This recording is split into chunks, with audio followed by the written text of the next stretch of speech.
when I belly dance, like everybody does, and I put on costumes and hair pieces and wigs, and it's part of what I think is really fun about being a belly dancer. But it kind of backfired on me one day. I was doing a performance and this lady came up and she was having a great time dancing with me. She's like, I have to take lessons, and so I gave her my card. She called the next day and signed up and started in my new basics class.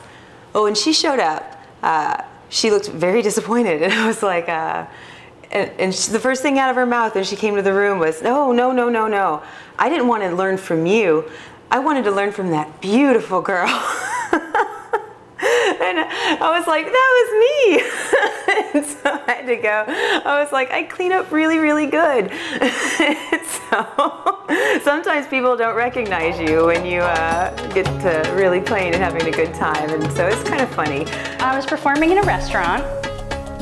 As you do, as you're walking around, I had the big, huge candle tray on. And it's so interesting that you'll be right there dancing and people will be talking about you as if these things are only to hold earrings.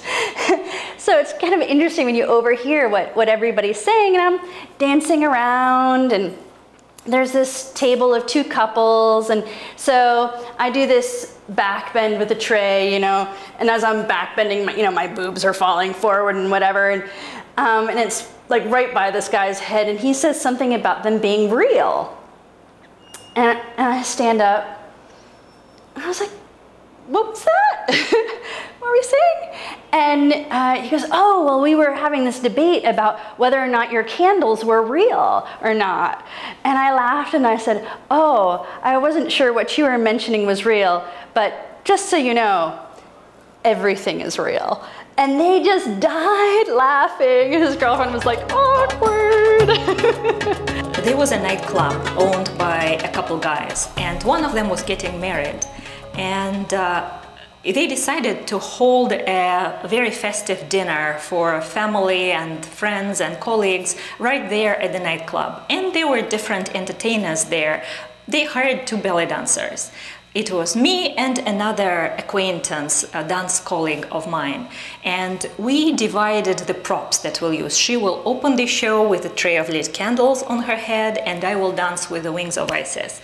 And the other dancer was absolutely excellent artist, very creative, but she had this idea of commercial belly dance, that it is like a low-end stuff, and she wants to study and perform real dance. So she thought of the whole thing as kind of making some extra income while she's moving toward her dreams. While of course my feeling is exactly opposite to that. I cut no corners. I feel that when I perform publicly, that is the big show, and that is the real dance. And wherever I arrive, that is the red carpet. And absolutely no cutting of the corners. So we are getting ready for the show. I'm a little nervous because she's taking longer time than I expected. First, she was forever putting on her wig. She was wearing wig for performances, and it transformed a rather plain Jane into, with some very expert makeup, into astonishing Orientalist dream woman. Then she started messing with the candle tray, and I noticed that she's attaching a strip of Velcro to the bottom of the tray. And you know, some dancers use this trick, and I can't even tell you enough how deeply I despise it, because if you want to do tray balancing, learn the real thing. Yes, it may take years to be really smooth and terrific, but to be just watchable and do simple things may just take you, you know, some months. So it's worth investing rather than using tricks, because sometimes people want to take that candle tray and try balancing it, see if you're doing a trick. So it's really not a clean solution to do these tricks and real technical fudges. My partner, the dancer, though, she worked it out with the waiter, so that the moment she finishes dancing, the waiter will snatch the tray away, so that nobody has a chance to check if there was any trick there. So she goes on dancing, and a totally enjoyable show. I was watching it all from the doorway, just totally enjoying and feeling very proud of her job. She finishes with a tray of lit candles on her head, and at the very end she strikes the grand pose and takes the tray of lit candles off her head with her wig. Seriously. The Velcro got entangled in her wig, and because she was in a hurry, perhaps the wig was not placed correctly. The wig and the tray come off together. There was this ripple of agitation in the audience as people were grabbing their cell phones to take pictures, to take video, and probably the less kind of them were even uploading it online or whatnot. It was absolutely mortifying.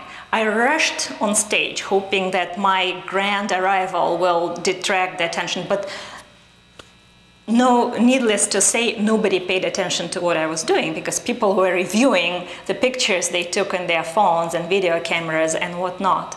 So, you know, it was sad and it was funny. None of us deserves to be punished for our imperfections so cruelly with such an embarrassment, but there is definitely a lesson in it.